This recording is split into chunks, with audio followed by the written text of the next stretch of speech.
अस्सलाम वालेकुम। You are watching Koyal academy और मैं हूँ टीचर मिस कंवल। सो आज हम पढ़ने जा रहे हैं एक्सरसाइज 3.1। हमने लास्ट वीडियोस में यूनिट 1 और 2 कंप्लीट किया। आज हम नया यूनिट स्टार्ट करेंगे, यूनिट 3, जिसका नाम है अलजेब्रिक एक्सप्रेशन एंड फार्मूलाज। ठीक है, जो इसके नाम है, इसके नाम से परेशान नहीं होने कि अलजेब्रिक एक्सप्रेशन एंड फार्मूलाज है क्या। सिंपल है कि अलजेब्रिक इसमें एक्सप्रेशन होंगे। अलजेब्रिक एक्सप्रेशन क्या होती है? अलजेब्रिक एक्सप्रेशन जैसे आपको पता है, अलजेब्रा में जो मेन जो चीज़ होती है एक्स वाई जेड टी। जैसे अगर मैं नॉर्मल लिख दूँ 1 2 3, तो ये आपको 1 2 3 देख के नहीं लग रहा होगा ये अलजेब्रा है। ठीक है, लेकिन इससे पहचान हो जाती है कि 1x लिखा है, 2y लिखा हुआ है, यानी इससे पहचान होती है कि हाँ ये अलजेब्रिक एक्सप्रेशन है। अलजेब्रिक एक्सप्रेशन होंगे आपके पास और कुछ फार्मूलाज हैं जो कि आपने इस तरह हल करने, तो इससे परेशान होने की जरूरत नहीं। यूनिट 3 हमारे पास जो है काफ़ी लेंथी और 2.1 भी काफ़ी लेंथी है, तो हाफ हम इस वीडियो में करेंगे, हाफ हम नेक्स्ट वीडियो में करेंगे। हो सके तो हम 3 वीडियो में भी इसको तोड़ देंगे, वो डिपेंड करते हैं वीडियो की लेंथ पर। सबसे पहले जो हम पार्ट करने जा रहे हैं, पार्ट 1, जिसका नाम है examine whether the following algebraic expression are polynomial और नॉट। आपने ये बताना है कि जो आपको एक्सप्रेशन अब मैं यहाँ लिखूंगी वो आपके पास पॉलिनोमियल है और नहीं। सबसे पहले आप ये समझिए कि पॉलिनोमियल होता क्या है, और नहीं का मतलब है नॉन पॉलिनोमियल, यानी पॉलिनोमियल और नॉन पॉलिनोमियल। अब ये है क्या पॉलिनोमियल, कैसे पहचानेंगे कि इनमें से कैसे होगा? देखिए, पॉलिनोमियल कोई इतनी बड़ी चीज़ नहीं। जैसे आपके पास 3x + 2y + 7, ठीक है। अब आपके पास ये सवाल है, ये आपके पास एक एक्सप्रेशन है, एक्सप्रेशन भी कौन सी है? अलजेब्रिक है। ठीक है, इस सवाल को देखने पे अभी आपने मुझे ये बताना है कि ये है तो अलजेब्रिक एक्सप्रेशन है, जी हाँ है। अब आपने बताना है ये पॉलिनोमियल है या नहीं, तो उसकी निशानी कुछ ऐसी। सबसे पहले जो आपकी निशानी है कि आपके पास जो पॉलिनोमियल है उसमें अंडर रूट में वेरिएबल नहीं होना चाहिए, यानी जो वेरिएबल है वो अंडर रूट में नहीं होना चाहिए। कोई भी variable X Y Z T कोई भी वेरिएबल है वो आपके पास रूट में नहीं होना चाहिए, एक शर्त। दूसरी शर्त ये है कि जो आपकी पावर है, वेरिएबल की पावर है, वो नेगेटिव नहीं होनी चाहिए, यानी मतलब नेगेटिव कोई पावर नहीं चाहिए, -1 है 2 है 3 है, जो भी नेगेटिव नहीं होनी चाहिए। तीसरी जो शर्त है, बटे की नीचे जो है आपका कोई भी वेरिएबल नहीं होना चाहिए। अब इसमें है कि ये और ये बात बिल्कुल सेम है। कैसे? अगर मैं लिख रही हूँ 2y - 2, इस y - 2 का मतलब है कि ये यूँ है 2/y2। क्यों? ये y2 अपॉन का मतलब है जब ये ऊपर जाएगा तो ये y - 2 हो जाएगा। सेम चीज़ है कि आपके पास पावर नेगेटिव नहीं होनी चाहिए, या रूट में, ये रूट के अंदर आपका वेरिएबल नहीं होना चाहिए, बटे के नीचे आपकी पावर नहीं होनी चाहिए। अगर ये तीनों शर्त पूरी हो रही हैं तो वो पॉलिनोमियल, यानी अगर आपके मतलब वो तीनों हो रहा है कि वेरिएबल भी नहीं है और सब कुछ सही है, तो फिर वो आपके पास पॉलिनोमियल है। और अगर नहीं है तो इसका मतलब ये आपके पास पॉलिनोमियल नहीं है, वो आपके पास क्या हो जाएगा? Non polynomial. तो सबसे पहला जो हमारे पास सवाल है, क्वेश्चन नंबर 1, हम लिखेंगे 2xy² - 3x² + 5y³ - 6। अब अपने इस सवाल को देखने, इसमें मैं थोड़ा टाइम इसलिए लगाऊंगी ताकि आपको एक कॉन्सेप्ट क्लियर हो जाए। अब आपने इसमें देखना है कि ये पॉलिनोमियल है या नहीं है। सबसे पहले आप देखो कि कोई आपके पास रूट है, रूट के अंदर वेरिएबल है, नहीं है। कोई आपके बटे में आपके पास कोई वेरिएबल है, नहीं है। अच्छा, कोई पावर आपके पास माइनस में है, नहीं है। इसका मतलब है कि ये आपके पास क्या है? पॉलिनोमियल। तो सिंपल है, ज़्यादा हल करने की इसको ज़रूरत नहीं है। सोल्यूशन हेडिंग डाल के बस आप लिख देंगे कि पॉलिनोमियल, यानी आपके पास कौन सी एक्सप्रेशन है? पॉलिनोमियल। सिंपल, आप ऐसे ही लिख दें। फिर आपके पास नंबर 2 क्वेश्चन है 3xy - 2। अब आप देखो यहाँ रूट तो नहीं है, बटन में भी नहीं है, लेकिन y के ऊपर क्या है? -2। तो आपके पास y की पावर जो है, यानी कोई भी पावर जो है वो नेगेटिव नहीं होनी चाहिए। तो ये आपके पास क्या है? Non polynomial. इसी है कॉन्सेप्ट, अगर क्लियर हो जाए। ठीक है, तीसरा आपके पास क्वेश्चन है 6x² - 10x - 45 +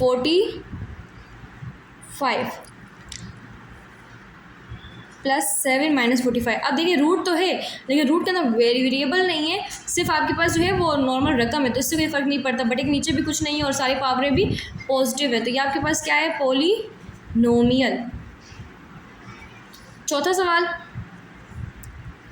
5√x - x + 5x²। अब यहाँ देखें, ये सब पहली शर्त ही पूरी ना हुई कि रूट में जो है आपका वेरिएबल आ गया, तो आपके पास ये क्या है? Non polynomial.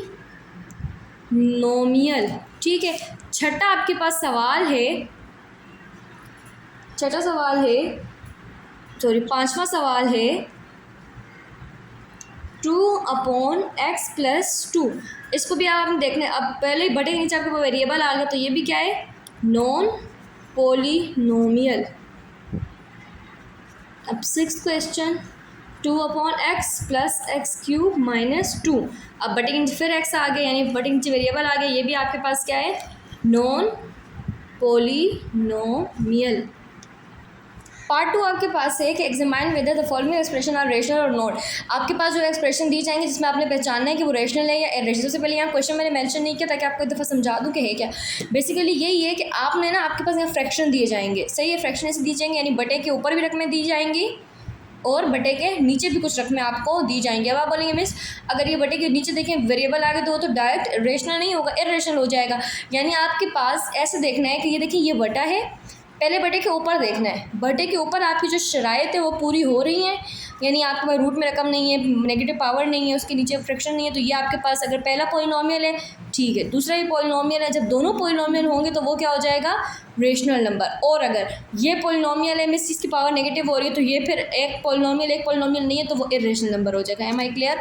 सो पहला क्वेश्चन है आपके पास x² + 2x + 3 अपॉन x-4। सबसे पहले आप ऊपर देखो, x² + 2x + 3 क्या कोई वेरिएबल आपके पास रूट में है? नहीं है। कोई आपके पास नेगेटिव पावर है? नहीं है। इसका मतलब ये क्या है, ऊपर वाले पॉलिनोमियल। नीचे देखो सिंपल x-4, यानी नीचे कोई भी रकम रूट में नहीं है, मतलब वेरिएबल रूट में नहीं है, आपके पास सिंपल है। तो आपने क्या करना है कि x-4 और ये सारी चीज़ें देखने नहीं है, तो इसका मतलब है कि ये भी पॉलिनोमियल, तो ये कौन सा है, रेशनल एक्सप्रेशन है आपके पास, ठीक है। अब ये बाकी सवाल है, ठीक है। अब यहाँ देखिए कोई रकम आपके पास रूट में है, जी वेरिएबल रूट में आ गया, इसका मतलब ये रेशनल नहीं है, ये यानी ये आपके पास जो है वो पॉलिनोमियल नहीं है, नॉन पॉलिनोमियल है। अच्छा इसमें देखें रूट में तो नहीं है, लेकिन पहला नॉन पॉलिनोमियल आ गया, ये पॉलिनोमियल भी फ़ायदा नहीं है, ये आपके पास कौन सा हो गया, इरेशनल एक्सप्रेशन हो गई।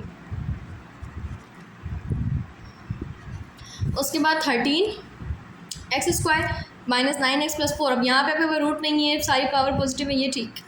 x² + 5x + 7 ये भी ठीक है, ये रूट है लेकिन ये वेरिएबल में नहीं है, दूसरा है, तो ये आपके पास कौन सी है, रेशनल एक्सप्रेशन। इसी तरह ये √x, ये तो सारे वेरिएबल आपके पास किस में आ रहे हैं, रूट में आ रहे हैं, इसका मतलब ये रेशनल नहीं है। रेशनल नहीं है तो क्या है, इरेशनल एक्सप्रेशन, ठीक है। अच्छा जी, ये 7/x 7 ये तो ठीक है। अब x + 7 ये भी आपके पास क्या है, रेशनल, क्योंकि इसमें कोई वो रूट नहीं है और पावर नेगेटिव भी नहीं है, ये भी रेशनल एक्सप्रेशन है।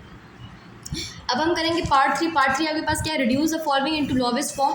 आपने रिड्यूस करना है सबको लोवेस्ट फॉर्म में, p² - 100 अपॉन p + 10, यानी आपने मजीद जितना फार्मूला लग रहा है, जो भी लग रहा है, आपने हल करके इसको सबसे आखिरी फॉर्म में लेके जाना। तो आपके पास सबसे पहले p² - 10 है, ये आपके पास कोई ब्रेक होकर नहीं होगा, फार्मूला इसमें नहीं लगेगा, कोई कॉमन नहीं लिया जाएगा, ये आपके पास सिंपल इस तरह होगा कि आपने इसको डिवाइड करना है, जैसे p² - 100 p² + 10। सबसे पहले p से करना है, यानी p² को करना है, p² को अगर मैं 1 से मल्टीप्लाई करती हूँ p² आ जाएगा, ठीक है। 10 से कम 10, यहाँ के साइन चेंज होते हैं, ये तो कैंसिल हो जाएगा, माइनस प्लस और ये 110, ये आपके पास इस तरह हल हो गया, ठीक है। इसमें आप साइकिल चलाएंगे, कैसे आंसर लिखना है, 1 - 110 अपॉन p² + 10, ये आपका इसका आंसर है, ये इसका पूरा आंसर आ गया, ठीक है। नेक्स्ट क्वेश्चन, इसके बाद मज़ीद हल नहीं होगा।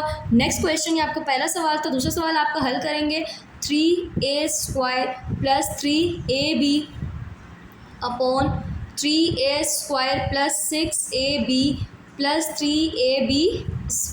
सोल्यूशन, अब ये आपने बहुत इजी तरीके से हल करना है, कुछ भी नहीं है यहाँ पे ये क्या है, 3a + 3ab 3a² + 6ab + 3ab²।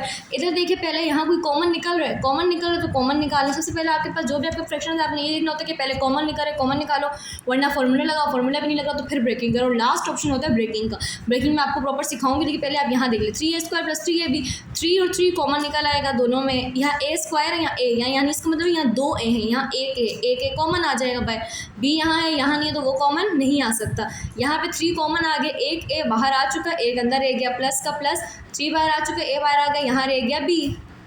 अब नीचे कॉमन लेंगे, 3 6 3 में 3 कॉमन आ जाएगा, क्योंकि 3 कम 3 3 नीचे 3 तीनों, यानी 3 टेबल में ये दोनों आ जाएगा। यहाँ भी a है, यहाँ a है, यहाँ a, तो दो तीनों में से हमें एक a मिल सकता है। यहाँ क्या बचा, a, ठीक है। फिर 3 दूनी 6, a बाहर आ गया b, फिर 3 कम 3, a बाहर आ चुका है b²।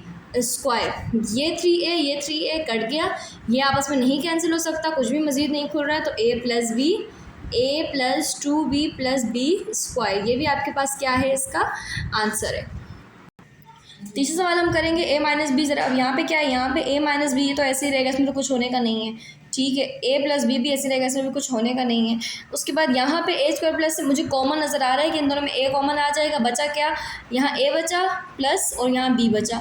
यहाँ भी मुझे कॉमन नज़र आ रहा है, 2 कॉमन आ गया, बाकी यहाँ ए स्क्वायर माइनस बी स्क्वायर। ठीक है, ये यहाँ पे ए प्लस बी और ए प्लस बी मुझे कटता नज़र आ रहा है, ए माइनस बी बटे में कुछ नहीं बचा, यहाँ ए अपॉन 2, यहाँ A plus B into A minus B. क्यों? क्योंकि ये फॉर्मूला है, A square minus B square is equal to A plus B into A minus B. ठीक है, ये ए माइनस बी कट गया, तो बट्टे में क्या बचा, ए अपॉन 2 इंटू ए प्लस बी। ये आपके पास आंसर। ये पढ़ेंगे कैसे, ए अपॉन ए 2 इंटू ए प्लस बी, ये आपका आंसर। चौथा सवाल हम दोबारा यहाँ पे हल करेंगे, X plus Y whole square, X plus Y whole square, ये आपके पास ऐसे ही रह जाएगा, यानी आपके पास ये खुलेगा, यानी ये आपका पूरे स्क्वायर को ए समझे तो ये बी समझे, तो यहाँ पे ऐसे हो जाएगा कि A square minus B square is equal to A plus B. यानी आपने इसको स्क्वायर बनाया तो इसको भी स्क्वायर बना दे। ठीक है, अच्छा, X plus Y plus Z ऐसे ही रहेगा। फिर A square minus B square is equal to A plus B, ये A minus B upon X plus Y plus Z. ये X plus Y X plus Z ये cut गया, पीछे बचा क्या, X plus Y minus Z. ये आपका इसका आंसर। पाँचवा सवाल हम करेंगे, एम स्क्वायर माइनस 6m, यहाँ पे आपके पास m कॉमन आ जाएगा, m माइनस 6। ठीक है, बाकी 3m प्लस 5, 15 में से भी कॉमन आ जाएगा 3, m वैसे ही रहेगा, 3 पंजे 15 बटे में 2 और m में से आएगा कॉमन 2 माइनस 2, 2 6 12। ठीक है, ये ऐसे ही रह जाएगा, m माइनस 6 कट गया, m और 3 एक साथ आ जाएगा, 3m, m प्लस 5 और बटे में 2, ये आपका आंसर। उसके बाद छठा सवाल हम हल करेंगे। छठा सवाल ऐसे हल करेंगे, छठा सवाल, x square minus 2x minus 3, x square minus x minus 2, ये समझने का है। यहाँ पे हमें कॉमन कोई नज़र नहीं आ रहा, कॉमन नहीं निकल सकता, फार्मूला भी कोई नहीं लग रहा, यहाँ ब्रेकिंग होगी, यहाँ भी ब्रेकिंग होगी। ब्रेकिंग समझना आसान मेन काम है। ये जो आपका तीसरा टर्म होता है ना, ये फर्स्ट टाइम ब्रेकिंग समझा रही हूँ, इसलिए बहुत ध्यान से समझिएगा। अच्छा जी, ये जो आखिरी टर्म होता है ना, ये आपको मल्टीप्लाई करने पे ये चाहिए होता है, और जो बीच वाली रकम होती है ये प्लस माइनस करने पर चाहिए होती है, -2 तक। ठीक है, आपने अब ऐसा कुछ सिलेक्ट करनी है रकमें जो मल्टीप्लाई करने पे ये है और प्लस माइनस करने पर ये है। जैसे अब मैं कह रही हूँ 3 किस तरह आ सकता है, 1 तिया 3 और 3 एकम 3, एक ही बात है। ठीक है, तो अब आप साइन सिलेक्ट करो। अगर मैं दोनों के साथ माइनस लगाती हूँ तो माइनस माइनस प्लस, तो प्लस बन जाएगा, क्योंकि 1 या 3 तो हो जाएगा, लेकिन साइन चेंज हो जाएगा। तो मुझे ऐसे चाहिए कि जो बड़ी रकम के साथ साइन है वो मैं अपनी बड़ी रकम के साथ लगाऊंगी। बड़ी रकम के साथ क्या है, माइनस, मैंने यहाँ माइनस की, यहाँ प्लस। अब चेक करें, प्लस माइनस, माइनस 3 एकम 3, प्लस माइनस माइनस, और 3 में से 1 गया 2, तो मुझे ये फिक्स हो रहा है। तो मैंने क्या किया, x square plus 1x minus 3x minus 3, और बटे में भी जाएंगे। अब बटे में भी हल करना है, जैसे -2 चाहिए और -1 चाहिए। जैसे अब 2 एकम 2, साइन चेंज करेंगे, साइन आप लगाएंगे, बड़ी रकम जिस प्लस वाली साइन है और बड़ी रकम के साथ लगाया, माइनस प्लस माइनस 2 एकम 2, माइनस प्लस माइनस 2 से 1 गया 1 और माइनस का 1, तो यानी ये हमें चलेगा। एक्स स्क्वायर वैसे ही रहेगा, -2x माइनस 1x और -2 आपके पास ऐसे ही रहेगा। अब यहाँ पे आपने क्या किया, इन दोनों में से कॉमन लिया, इन दोनों में से कॉमन क्या आएगा, 2 में से कॉमन, इन 2 में से कॉमन लेंगे, इन 2 में से कॉमन आएगा आपके पास x, बाकी यहाँ बचा x प्लस 1, यहाँ पे कॉमन आएगा -3, पीछे क्या बचा x प्लस 1। क्यों? क्योंकि 3x आएगा, माइनस प्लस माइनस, क्योंकि ब्रैकेट के बाद जब माइनस हो जाए तो अंदर वाला साइन चेंज हो जाता है। 3 एकम 3, फिर यहाँ पे नीचे लेंगे, इन 2 में कॉमन, इन 2 में कॉमन, यहाँ कॉमन क्या आ रहा है, x। ठीक है, x यहाँ कॉमन आ रहा है, और x इनमें से कॉमन लेंगे, एक्स स्क्वायर माइनस 2x, यहाँ कॉमन लिया आपने x का, तो बचा यहाँ पे 1x माइनस 2, यहाँ पे भी -1 हमने कॉमन ले लिया, क्योंकि कुछ और नहीं निकल रहा है, तो यहाँ साइन चेंज हो जाएगा। ब्रैकेट के बाहर आपको माइनस है तो अंदर जो है वो आपका साइन चेंज हो गया। या फिर मेरे ख्याल में यहाँ पे हमने गड़बड़ कर दी, हमने साइन चेंज करना था, ये एक प्लस का था, तो ये यहाँ पे 1 प्लस का था, ये प्लस का था, तो ये अंदर साइन माइनस ही रहेगा, और बाकी ये 2, ये तो रकमें सेम है, तो ये x प्लस 1 एक दफ़ा आ जाएगा, और ये जो बाहर है इसको एक दफ़ा ब्रैकेट में लिख देनी, ये जो तो बाहर है इनको ब्रैकेट में लिख दो, और 2 कॉमन है उसको एक जगह आ जाएगा। फिर x प्लस 2 एक जैसे, ये दोनों ऐसे रहेगा, x प्लस 1, ठीक है। ये अब आपके पास x+1 ये कट सकता है आपस में, और ये दोनों तो ऐसे ही आ जाएंगे, x-3 x-2, और ये आपका आंसर। अब यहाँ पे आपके पास 3.1 के 3 पार्ट कंप्लीट हुए, ठीक है। वीडियो ज़्यादा लंबी हो रही है तो हम इसके बाकी पार्ट जो है अगली वीडियो में करेंगे। Thank you so much for watching मी, और आप मज़ीद वीडियो के लिए ताकि आपको इसके बाद के पार्ट्स करें, इसके लिए आप सब्सक्राइब करना मत भूलिएगा। Thank you so much for subscribing.